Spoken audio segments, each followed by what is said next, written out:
मी अरुण घोडके शिवचिंतन शिवाजी महाराजांना समकालीन बाखरकरांनी आणि कवींनी देवाचा अवतार असे म्हटले आहे.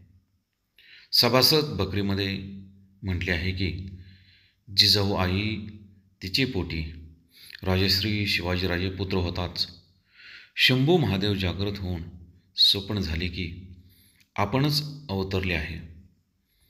पुढे बहुत ख्यात करणे आहे. याच बकरीत शिवचरित्राच्या श्रवणाची फलश्रुती सांगताना असे म्हटले आहे की राजा साक्षात केवळ अवतारीच जन्मास येऊन पराक्रम केला.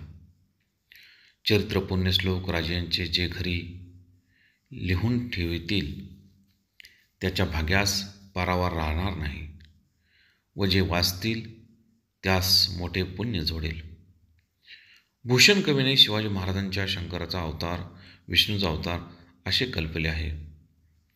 जयराम पिंडीकृत पर्णालय पर्वत ग्रहाख्यांमध्ये शिवाजी महाराज अवतारी होते, ते परमेश्वरासारखेच होते अशी कल्पना मांडली आहे.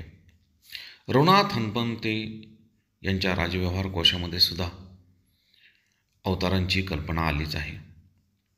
अर्थात अवतारी पुरुष म्हणजे लोकोत्तर पुरुष किंवा सत्पुरुष किंवा युगपुरुष होय. अवतार हा सज्जनांचे दृष्टापासून संरक्षण करण्यासाठीच घेतलेला असतो. त्या अर्थाने शिवाजी महाराज युगपुरुष होते, सत्पुरुष होते. बहुत काय बोलणे. राम कृष्ण हरी.